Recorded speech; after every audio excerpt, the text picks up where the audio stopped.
안녕하세요. 저는 40대 중반의 여자입니다. 큰아이가 중학생이 되고 사춘기에 들어갔는지 전과는 다르게 대들어 자꾸 부딪히는 일들이 생기더라고요.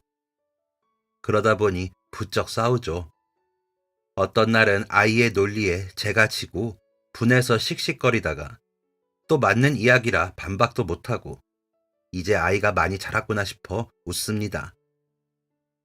제 어린 시절 생각이나 엄마에게 전화를 해서는 안부를 묻기도 하고요. 저도 호락호락 쉬운 딸은 아니었거든요. 그런 딸 때문에 저희 엄마 마음고생 많이 하셨을 겁니다. 저희 엄마는 순하고 선하신 분이라 제가 더 의기양양하여 더 나섰거든요. 제 나름 내세우는 이유가 있다고 정당화하면서 더 그랬죠. 돌아보면 엄마 덕에 제가 씩씩했고 엄마 때문에 제가 강해져야 했습니다. 엄마를 지켜야 했거든요. 그게 제 큰 목소리의 이유가 되어준 거죠. 저희 엄마는 너무 여리고 약해서 제가 지키지 않으면 안 된다고 생각했거든요. 진짜 천사처럼 착하기만 한 엄마를 제가 아니면 아무도 지킬 사람이 없어서요. 젊은 시절 예쁜 얼굴로 동네에서 유명했던 엄마는 고르고 골라 시집을 가셨답니다. 하숙집을 하시던 할머니는 엄마가 혹시나 하숙집 학생들과 정분이라도 날까 걱정을 하면서 더 키우셨다고 하더라고요.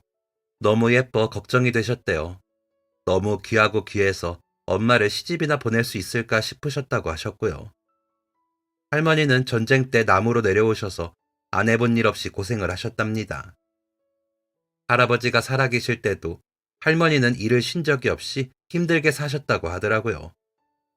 할아버지도 성실한 분이셨지만 혼자 벌어서 생활하기에는 힘이 드셨나 봐요. 할머니는 전쟁을 겪으신 분이라 가난하고 밥을 굽는 일이 얼마나 힘든 일인지 아셨기에 식구들 먹고 사는 일을 더 중하게 여기셨다고 하더라고요. 그렇게 할머니가 힘들게 산 탓인지 아이가 생기지 않아 마음고생을 하셨는데 30대 중반에야 저희 엄마가 태어나게 된 것이었죠. 그래서 더 끼고 숨기듯이 애지중지 키우셨답니다. 엄마를 하숙집에서 키우시면서 혹여 엄마가 엇나갈까 신경을 많이 쓰셨답니다. 엄마는 할머니의 바람대로 예쁘고 곱게 자라셨고 마음까지 고우셨죠. 할머니는 할아버지가 돌아가실 때도 우리 고운 딸 명희 고생 안 시킬게요 라고 약속을 하실 정도로 부모님의 사랑을 받고 자란 엄마는 여리디 여리셨죠. 그러면서도 어려운 사람을 보면 그냥 지나치는 법이 없으셨대요. 조금이라도 도움이 될 수 있다면 도우려고 하셨다고 하더라고요. 그런 엄마를 이용하려는 사람도 있었고 얕잡아 보는 사람도 있었습니다. 그런 사람들 때문에 제가 엄마를 지켜야 한다고 생각을 했고요. 엄마 잘못이 아닌데도 엄마에게 화를 내기도 했었죠. 그때 제 생각으로는 엄마가 답답할 때도 있었거든요. 그럴 때마다 엄마는 미안해 해서나 엄마가 못나서 라는 말을 하셨는데 저는 그조차도 화가 나서 엄마에게 못된 말도 하고 심술을 내곤 했습니다. 그때 제가 하던 것에 비하면 저희 아이가 심술을 내는 건 매우 약한 편인데도 제 속이 이렇게 상하는데 저희 엄마는 어떻게 버티셨는지 모르겠네요. 한 번이라도 아무리 그래도 내가 엄마인데 너 너무하는 거 아니니?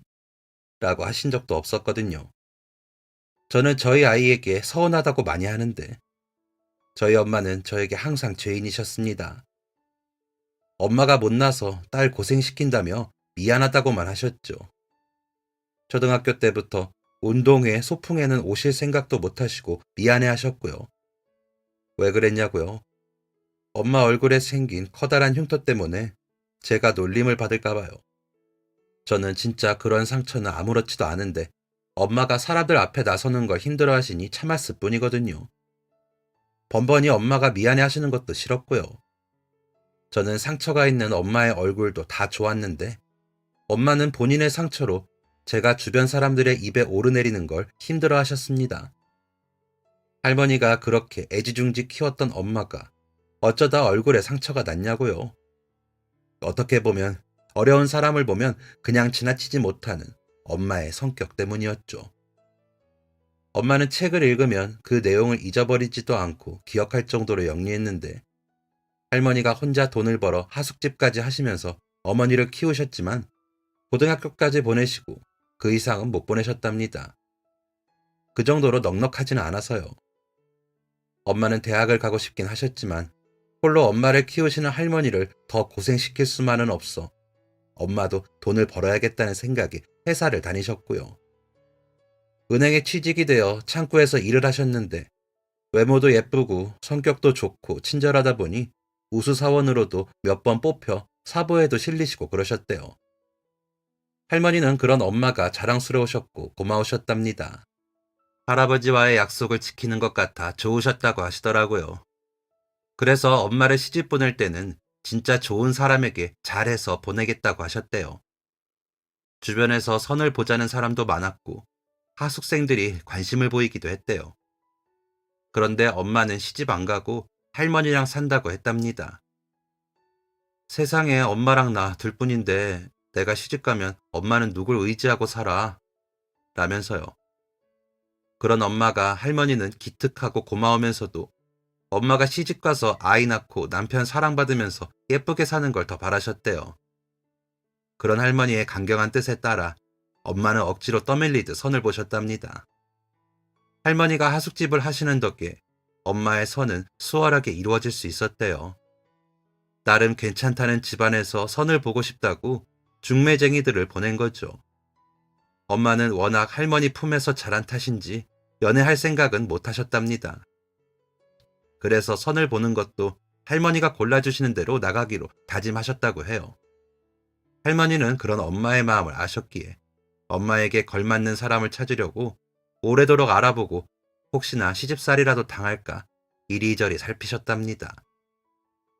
그러다 할머니와 엄마가 살던 집과 멀지 않은 곳에 사는 남자 하나가 할머니 마음에 드셨답니다. 사진으로 봤지만 인물도 좋았다고 해요. 무엇보다 남자의 어머니가 시장에서 평판이 좋고 아버지는 통장을 오래 하셨다고 중매쟁이가 사람들이 발이 넓어서 창피할 행동은 안 해요 라고 하더래요. 그런 집이라면 엄마가 시집을 가서도 시집살이를 당한다거나 먹고 살기 힘들지 않을 거라는 생각에 일단 얼굴이라도 보자고 하신 거죠. 할머니가 하숙을 하시고 엄마는 은행원인데다가 인물도 좋다 보니 남자 집에서도 기다리고 있다가 선을 보자는 말에 얼른 만남을 가지게 된 겁니다. 남자는 엄마를 보고 한눈에 반했답니다. 예쁘고 영리한 여자였으니까요. 어디 가도 뒤처지지 않겠다는 생각이 들은 건지 적극적으로 다가오더랍니다. 엄마는 처음 남자의 호의적인 태도에 멈칫했지만 잘생긴 남자의 호의적인 태도에 어느새 마음을 열었답니다. 게다가 할머니가 좋아하시니 더 쉽게 마음이 열렸죠. 할머니는 엄마가 적극적인 남자와 결혼을 하면 대접을 받고 살 거라 생각하셨대요.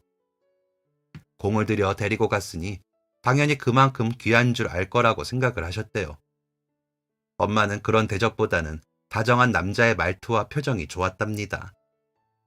회사에서도 엄마에게 다가오는 남자들이 있었지만 다정하기보다 뭔가 서두르는 것 같은 모습에 불안함을 느꼈다고 하더라고요. 허둥지둥거리고 안절부절하던 사람들과는 다르게 남자는 차분하게 웃었고 말씨도 차분하고 다정해 좀 더 영리해 보이고 안정적으로 느껴졌다고 하더라고요. 그래서 그 남자와 결혼을 했답니다. 남자 집에서도 반기며 좋아했답니다.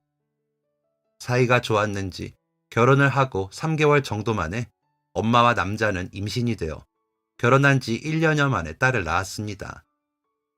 남자도 처음엔 기뻐했대요. 그 딸이 저죠. 그 딸을 낳는 바람에 엄마는 은행도 그만두셔야 했답니다.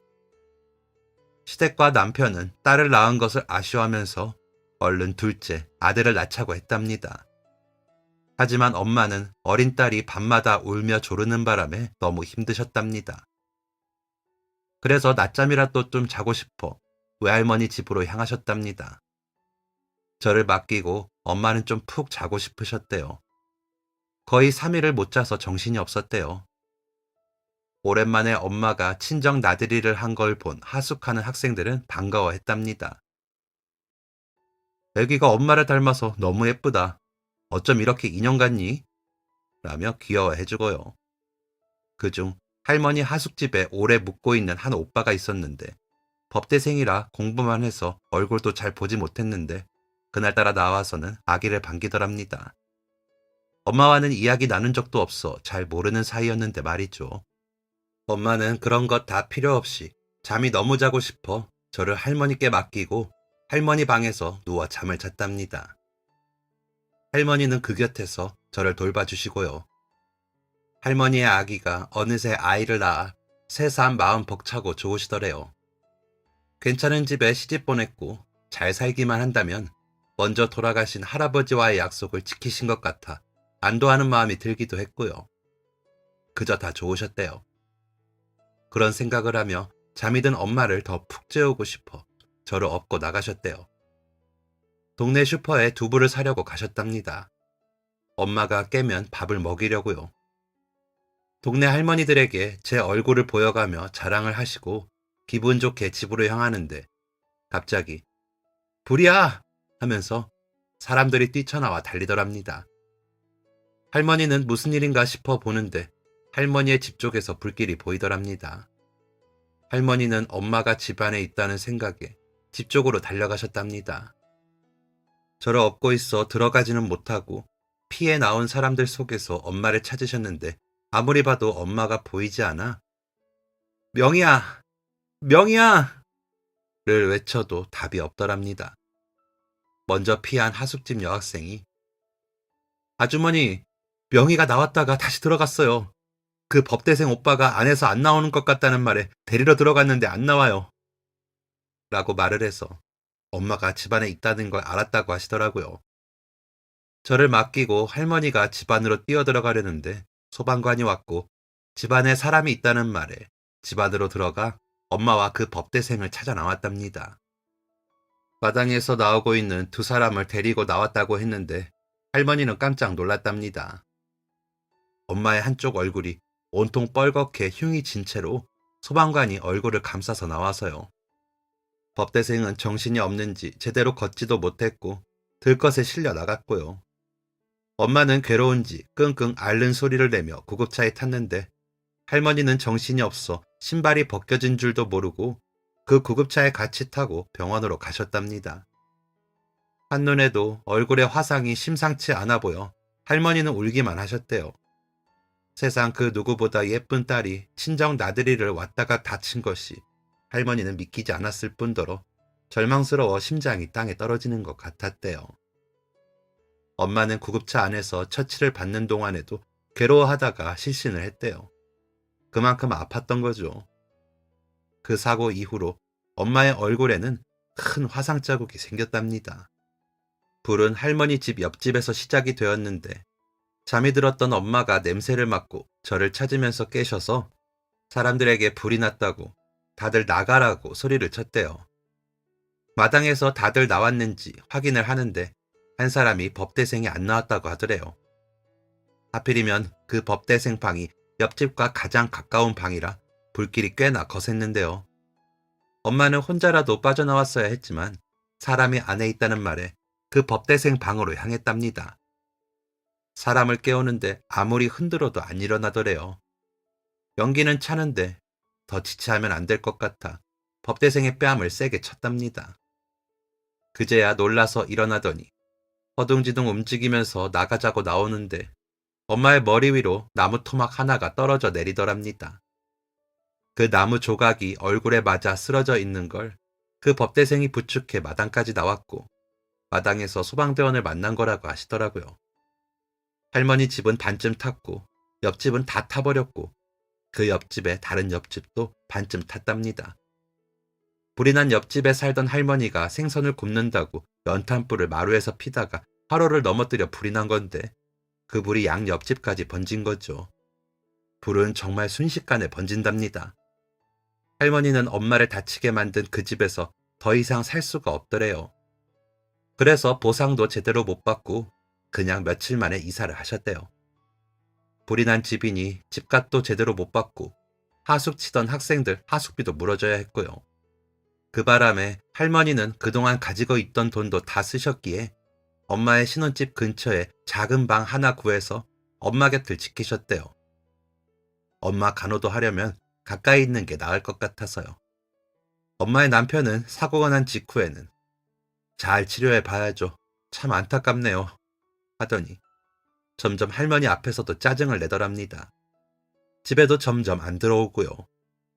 사위가 그러니 눈치가 보이긴 했지만 그래도 딸인 엄마를 챙겨야겠다는 생각에 할머니는 그냥 모른 척 하셨대요. 그때까지도 엄마는 정신이 없었으니까요. 그 좋던 인물이 하루아침에 망가지고 일그러져 버렸으니 그 허망함은 감히 제3자가 이루 말할 수 없었겠죠. 그런데다 어린 저까지 돌봐야 했고요.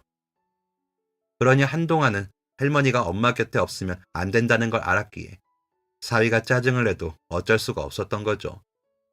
손녀에게도 무심한 사위였으니까요. 엄마의 시댁에서도 처음엔 어쩌냐고 안타까워하더니 그런 꼴로 어딜 나다니기나 하겠어요. 아유, 아픈 것도 아픈 거지만 얼굴이 다 망가졌어. 라며 혀를 찼고요. 엄마는 그런 말들을 다 들었는지 점점 더 괴로워하더랍니다.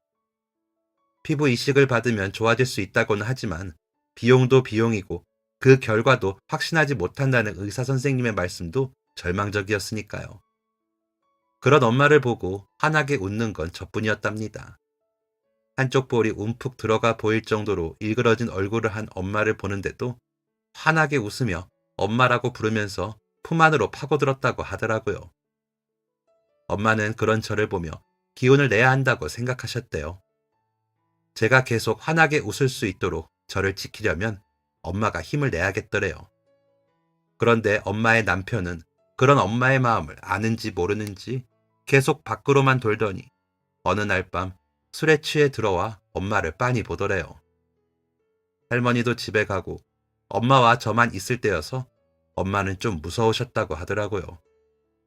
남편의 눈빛은 전처럼 다정하지도 않았고 징그러운 벌레를 보는 것처럼 보니까요. 그 눈빛이 엄마의 심장을 칼보다도 매섭게 찌르고 또 찌르더래요. 야, 너도 그런 상처 생기니까 별 수 없구나. 내가 그 인물에 반해서 결혼을 한 건데 얼굴을 다쳐오면 어쩌니. 괜히 오지랖 부리다가 너 얼굴 갉아먹고 평생 그렇게 살아야 하잖아. 혜선이도 지금이야 어리니까 엄마 찾지. 너 징그러워서 어떻게 살겠니? 애는 내가 데려간다. 그게 애를 위해서도 좋지.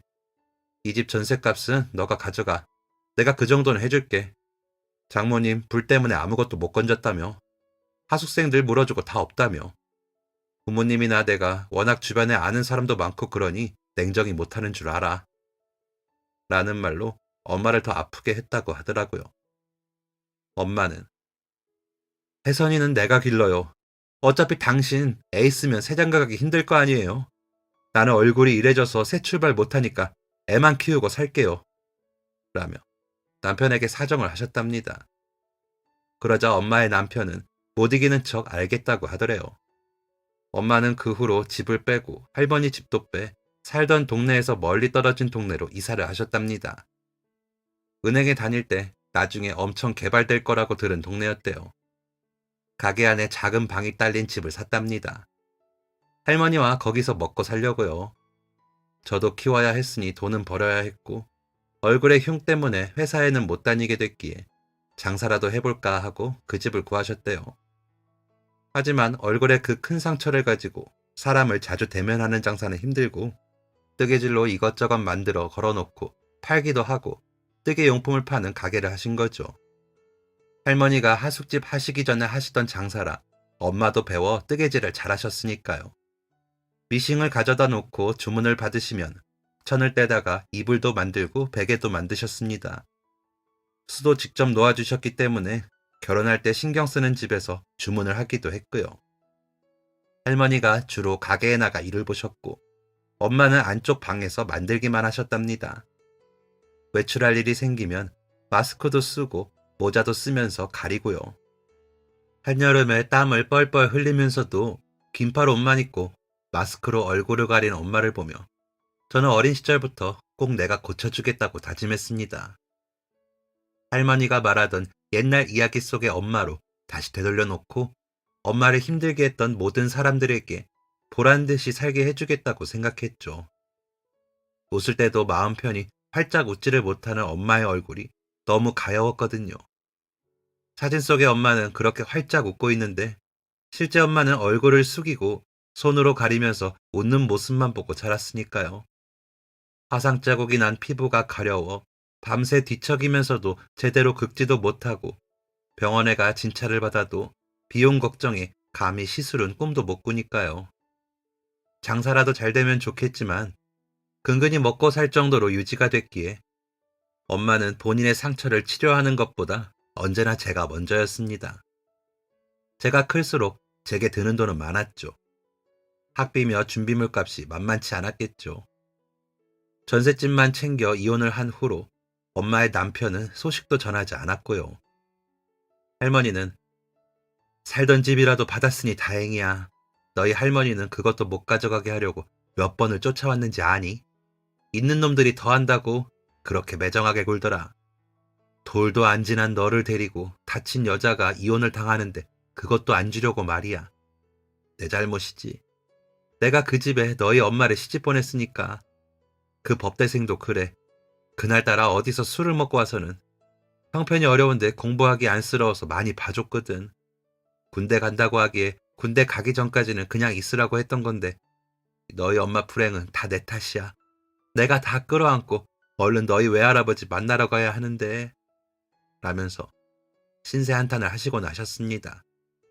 어릴 적부터 인물이며 공부며 뒤처지지 않던 늦게 본 자식인 엄마가 좋은 집에 시집가고 아이 낳고 그대로 잘 살 줄로만 아셨다면서 우시기도 하셨죠. 그런데 나이 30도 안 돼 얼굴에 흉까지 생긴 채로 이혼을 당해 방구석에서 바느질이나 할 줄은 할머니도 모르셨다면서 말이에요. 엄마는 그런 푸념을 저를 앉혀놓고 하는 할머니의 목소리가 들리지 않는 것처럼 모르는 척 미싱을 돌리고 뜨개질을 하곤 했지만 다 들리는 것 같았습니다. 가끔 할머니의 푸념이 길어지면 저를 불러 심부름을 시키시곤 했거든요. 할머니의 푸념을 듣다가 엄마의 얼굴을 보면 저는 더 마음이 아팠습니다. 엄마가 너무 착해서 손해를 보는 것 같아 속도 상했고요. 동네 아이들이 엄마가 지나갈 때마다 얼굴을 일그러뜨리며 흉내내는 것을 보고도 싫은 소리 한 번을 못하는 엄마를 대신해 저는 싸움닭을 자처했습니다. 그런 아이들을 제가 평화롭게 이기는 법은 공부였죠. 할머니의 말씀처럼 다행히 엄마 머리를 닮았는지 공부를 잘하기도 했고요. 필기 깔끔하게 잘한다고 선생님께 칭찬도 많이 받았고요.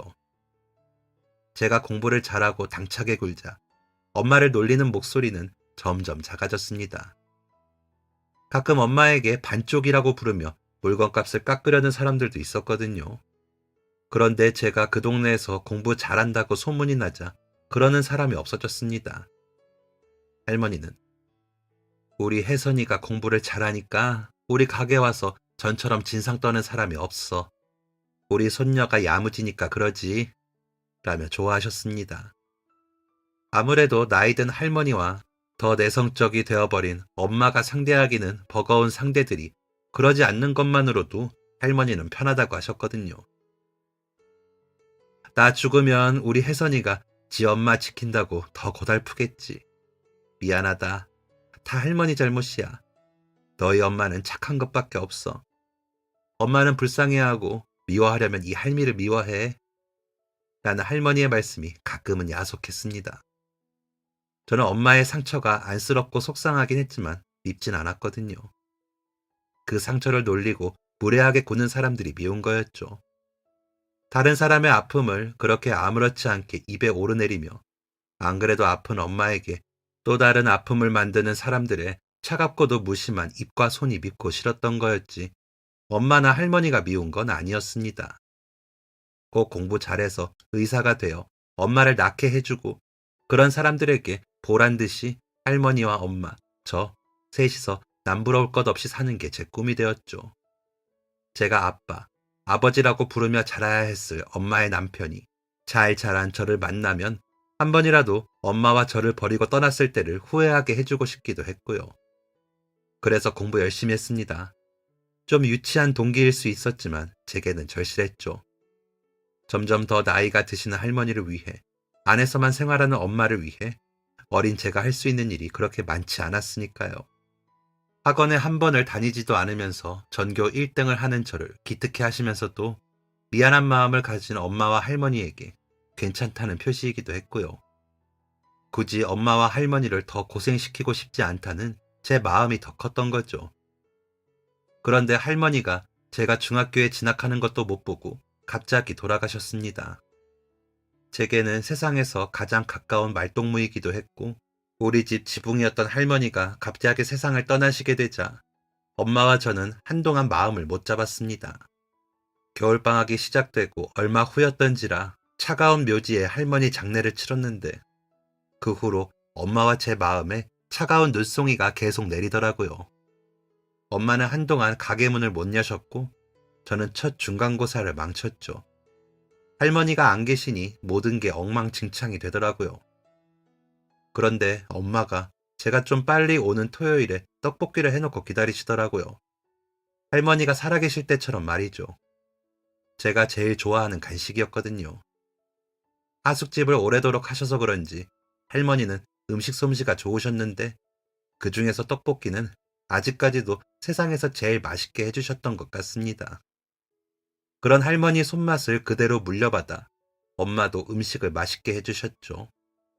떡볶이를 보니 할머니가 생각이 나 저는 왈칵 눈물만 흘렸습니다. 할머니가 돌아가시고는 한동안 찾지 않던 떡볶이였기에 눈물이 나더라고요. 엄마는 제 눈물을 닦아주시며, 할머니가 돌아가시기 며칠 전에 마치 돌아가실 걸 아시는 것처럼 그러시더라. 내가 너희 아버지 따라가면 꼭 우리 명희랑 혜선이 잘되게 해줄게. 아프고 힘든 거 다 사라지게 해줄게. 라고 말이야. 그러니까 혜선아, 우리 기운내서 잘 지내보자. 할머니가 저 하늘에서 얼마나 속상하시겠어. 라면서 저를 달래주시더라고요. 엄마가 하시는 그 말과 행동들이 제게는 조금 낯설게 다가오기도 했지만, 할머니라면 정말로 저희를 지켜주실 것 같아 든든하다는 생각이 들기도 했습니다. 그리고 제 기억에 엄마가 그렇게 강단 있게 말씀하시는 걸 그때 처음으로 봤고요. 엄마도 저를 지키고 울타리가 되어줄 수 있겠다는 믿음이 생기더라고요. 엄마와 제가 할머니를 먼저 떠나보내고 둘이서 의지하고 살아가야 한다는 걸 알고는 있었지만, 할머니 없이 지내야 하는 게 좀 막막하기도 했거든요. 그런데 엄마가 단단하게 행동을 하시는 걸 보니 할 수 있겠더라고요. 할머니 없이도 떡볶이를 먹으며 할머니를 그리워하는 것처럼 말이죠. 그래서 고개를 끄덕이면서 엄마에게 안겼습니다. 그렇게 한참을 안겨 있다가 엄마가 해놓은 떡볶이를 정말 맛있게 먹었습니다. 엄마는 본인이 한 떡볶이인데도 맛있다며 웃으며 드셨고요. 그리고는 돌아오는 월요일부터 다시 가게 문을 여셨습니다. 가게에 나와 있을 때는 마스크를 쓰고 안쪽에 들어가서는 마스크를 벗으며 혼자서 가게 운영을 하시게 된 엄마는 전보다 힘들어 하셨습니다. 할머니의 빈자리는 남은 엄마가 채우시려고 엄청 노력하셨던 거죠. 저는 엄마의 그 노력이 헛되게 하고 싶지 않아 공부를 더 열심히 했습니다. 중학교에 올라가서도 저는 전교 1등을 놓치지 않았습니다. 다른 아이들과 경쟁하듯이 더 열심히 할 수 있었던 건 운이 좋았습니다. 특히나 중2 때 같은 반이었던 한 아이는 저를 어떻게든 이기고 싶어 했죠. 그 아이는 쟤 때문에 내가 맨날 2등이잖아. 학원도 안 다니고 과외도 안 한다며? 진짜 짜증나. 나는 학원도 다니고 이번에 과외하고 있단 말이야. 라며 다 들리게 말하곤 했습니다.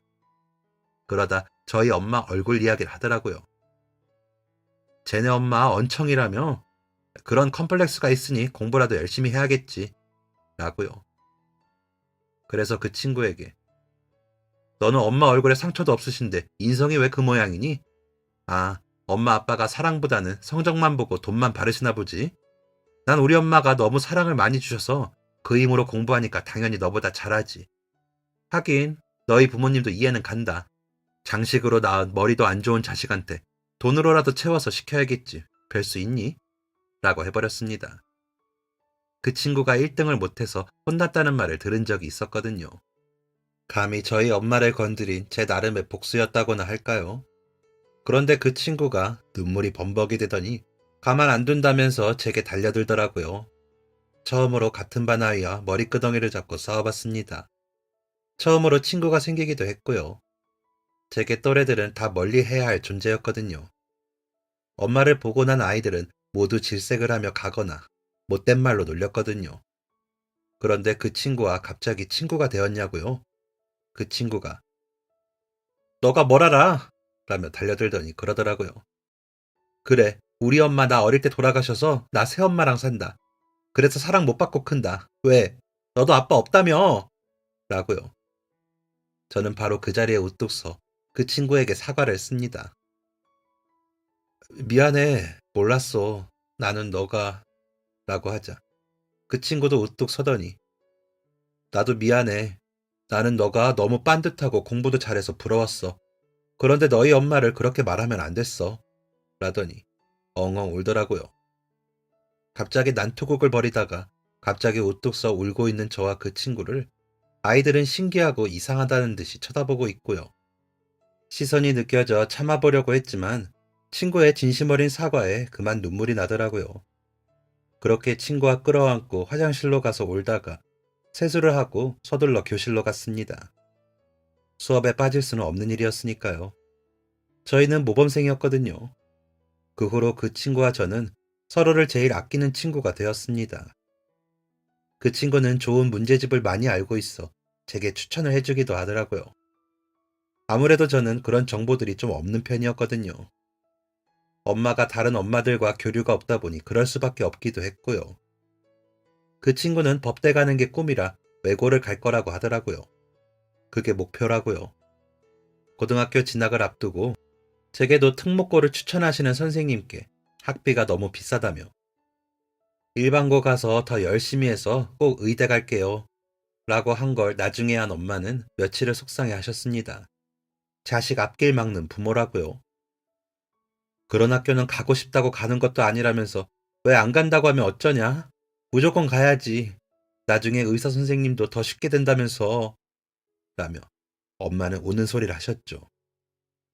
제가 그 마음을 모르는 것은 아니었습니다.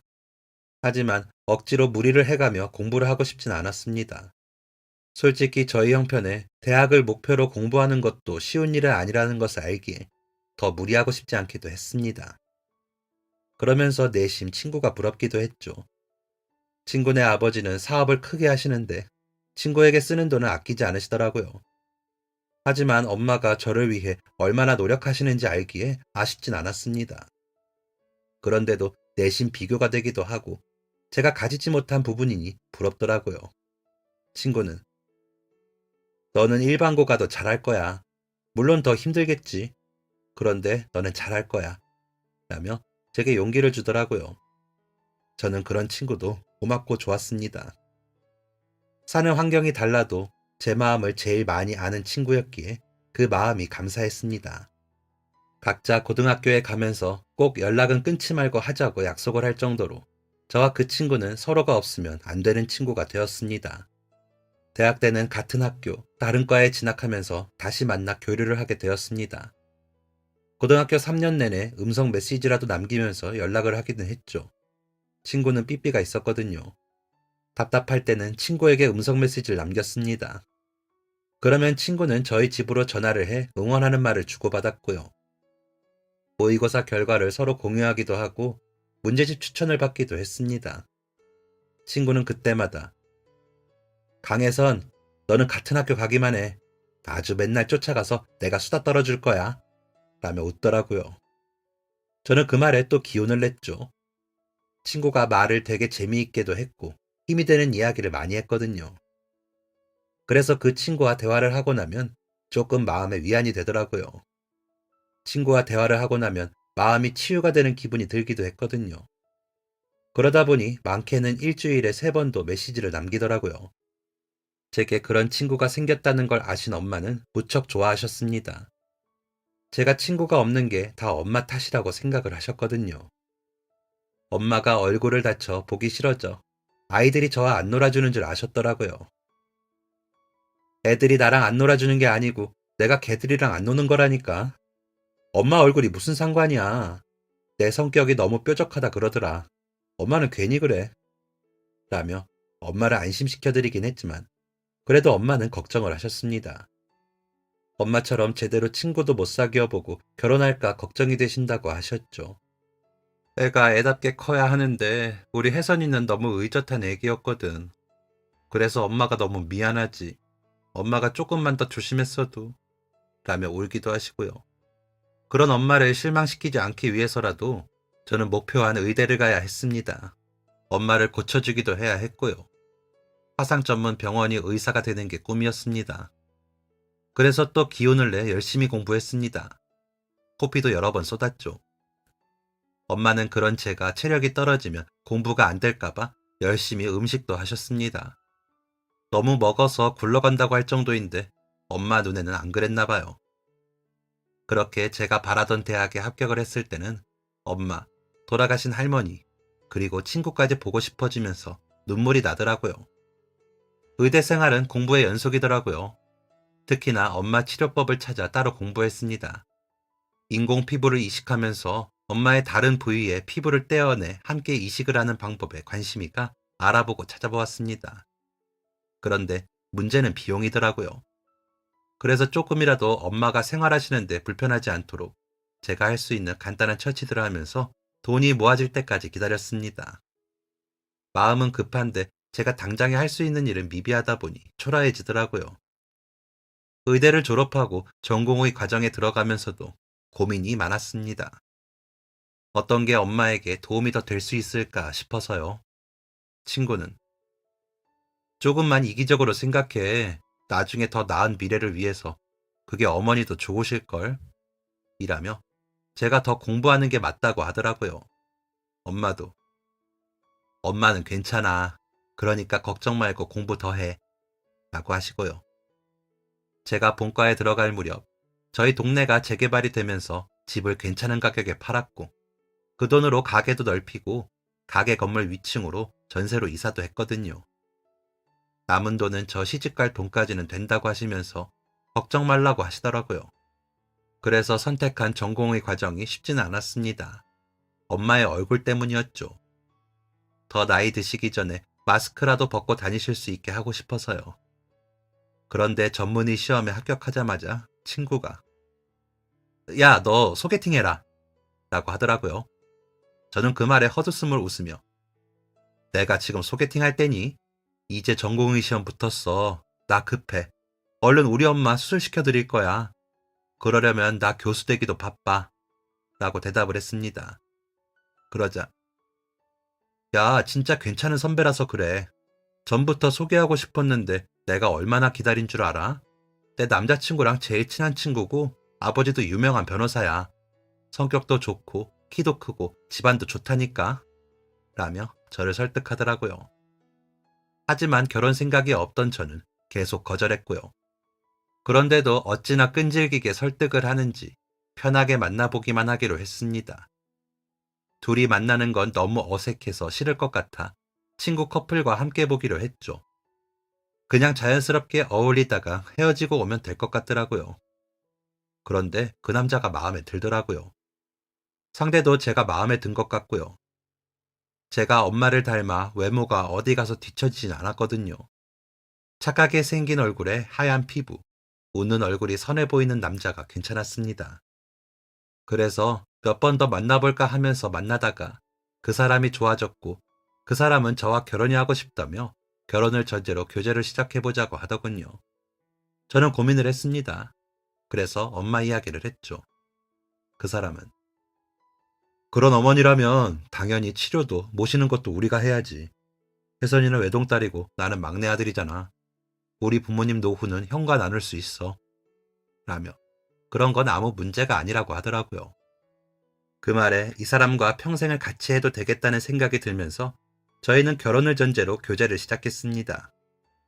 그 사람은 그때 사법고시를 막 합격했고 저는 전공의 시험에 막 합격해서 각자 시간이 없는 사람들이라 오히려 결혼은 더 적극적으로 이루어졌습니다. 앞으로 더 시간이 없을 거라는 생각에 그렇게 되더라고요. 남자친구를 집으로 데리고 와 소개를 할 때도 엄마는 마스크를 쓰셨습니다. 제가 괜찮다고 했는데도 남자친구가 놀랄까봐 걱정을 하시더라고요. 제가 할 수 있는 처치를 조금씩 한다고 하면서 피부는 많이 좋아졌지만 여전히 흉이 져 있는 상태라 엄마는 여전히 마스크 없이는 외출을 안 하셨거든요.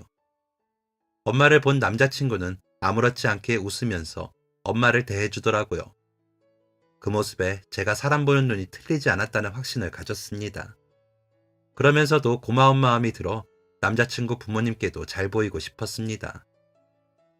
두 아들을 법조인으로 키우신 변호사 부부이셨기에 긴장이 되긴 하더라고요. 홀어머니의 외동딸인 저를 마음에 안 들어 하시면 어쩌나 걱정이 되기도 했고요. 하지만 그 걱정은 괜한 것이었습니다. 어머니 혼자 불편하신 몸으로 의사딸을 키우신 게 너무 대단하다며 고생 많았을 텐데 너무 예쁘게 잘 컸다 라고 하시며 대견하다 하시더라고요. 우리 성수는 고생을 안 해봐서 혜선 씨에 비하면 부족할 거야. 아무래도 생각도 얕고 잘 지내줘서 고마워요. 앞으로도 잘 부탁해 라고 하시는데 마음이 놓이더라고요.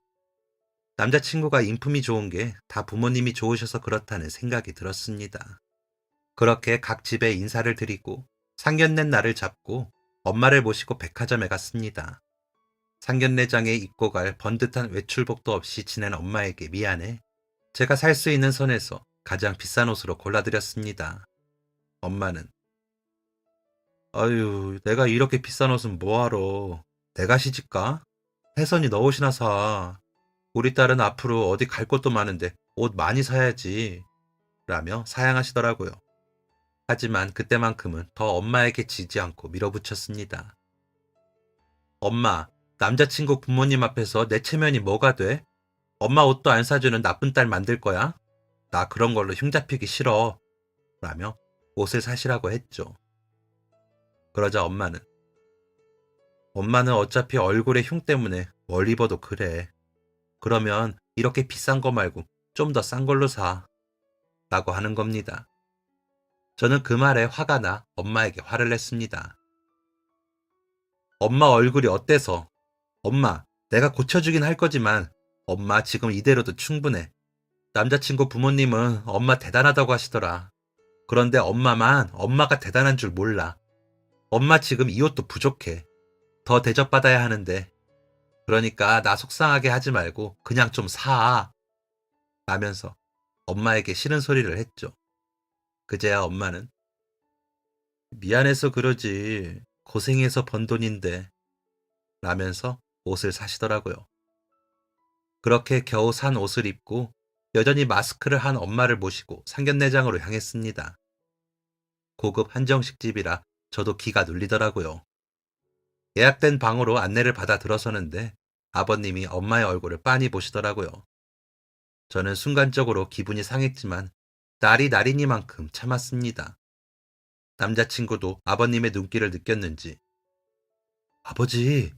라며 아버님의 팔을 잡더라고요. 그러자 아버님이 명이 아니니? 어머니가 하숙집 하셨던? 이라고 물으시더라고요. 그러더니 저를 다시 보시는데 눈시울이 붉어지셨더라고요. 엄마도 놀라.